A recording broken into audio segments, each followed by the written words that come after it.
Snowflakes drift. Slowly across the early morning, sky is the powerful. CEO Adrian Hale steps out of his black SUV, his breath forming pale white clouds in the icy air. The city is still asleep and the silence feels heavy, as if something important is waiting to unfold. Adrian adjusts his long dark coat and walks toward the entrance of his corporate tower, when suddenly he feels a tug at his sleeve. He turns and sees a small girl standing behind him, her thin coat dusted with snow, her cheeks red from the cold, her hair tangled from the wind. "Sir," she whispers, her voice trembling, "my mom did not come home last night, and I waited and she never came." Adrian stares at her, confused, but something in the girl's trembling eyes pierces through him like a blade. "Who are you?" he asks gently. "My name is Lila," she answers, hugging a worn plush rabbit to her chest, "and my mom always comes home before the snow gets bad, but last night she did not, and I am scared." Adrian feels a strange pull inside, a feeling he has not felt in years, a protective instinct awakening as he kneels in the snow to meet her eyes. "Where did you last see her?" he asks softly. Lila points toward the dark, snowy streets behind them. "She said she was going to work, and she never came back, and no one believes me."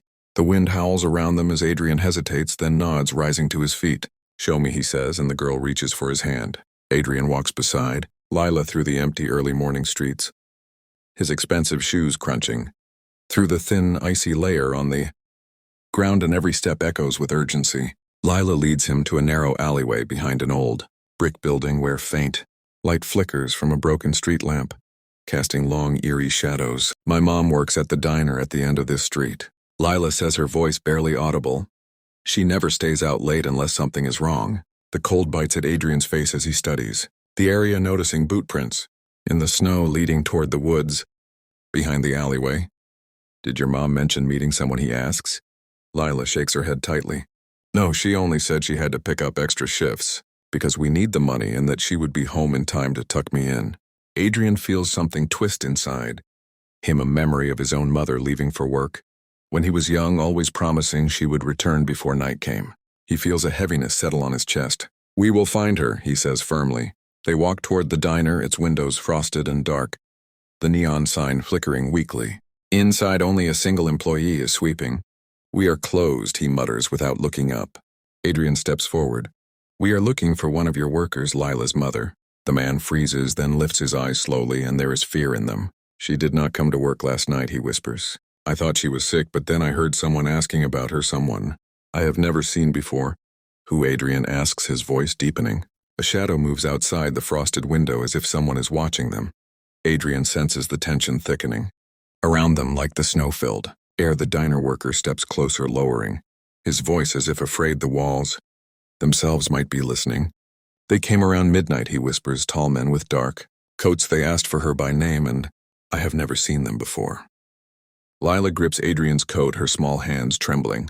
"Why would they want my mom?" she asks, her voice cracking. Adrian looks down at her, then back at the worker. "Where did they go after that?" The worker hesitates, then points toward the snowy woods behind the buildings. "They walked that way carrying something in a bag, and I did not go after them because I was scared." Lila gasps, hiding her face in her sleeves, fear gripping her tiny frame. Adrian kneels again, lifting her chin gently. "Lila, listen to me. We do not know what they were carrying, and we do not know if it has anything to do with your mom. So do not be afraid." She nods, trying to be brave. Adrian stands and turns toward the woods, his jaw tightening, his breath turning to vapor in the freezing air. "Stay close to me," he says. They walk into the woods, the snow thickening around their boots and the wind becoming harsher as branches creak overhead. Suddenly, Lila stops. "Sir," she whispers, "look." On a branch hangs a small scarf, frozen stiff from the snow, a scarf with tiny, embroidered stars, the same scarf Lila remembered her mom wearing yesterday evening. Adrian takes the scarf, gently studying the delicate pattern as Lila reaches for it, her eyes filling with emotion. "This is hers," she whispers, shaking. Adrian looks around, scanning the trees, the uneven snow, the faint impression of footprints, half buried beneath fresh snowfall. "Someone was here," he murmurs. He guides Lila carefully as they follow the fading path deeper into the woods. The trees grow taller and closer, as if swallowing them in darkness. Then they hear it. A soft rustling sound ahead, like someone moving slowly through snow. Adrian stiffens, shielding Lila behind him. "Hello," he calls. The rustling stops. He moves closer and sees a small abandoned shed. Its wooden door half open, its hinges groaning softly in the cold wind. Inside the shed, the air feels heavy, suffocating. Old tools hang on the walls and footprints scatter across the dusty floor. Suddenly, Lila gasps, pointing to the corner where a torn piece of her mother's coat lies beneath. A broken crate. She was here, she says, and her voice cracks. Adrian lifts the fabric, examining it, and his jaw clenches. Someone dragged her out of here recently, and the marks on the floor suggest she struggled. He turns to Lila. "We are getting close," he says gently, but before they can move further, a deep voice echoes from behind them. "You should not have come here." Adrian turns, swiftly pulling. Lila behind him as a tall man steps from the shadows. Dressed in a heavy dark coat, his face hidden by a hood, his boots covered in snow. The stranger tilts his head, studying them. "You are looking for the woman from last night," he says, his voice low. "Yes," Adrian replies firmly. "Where is she?"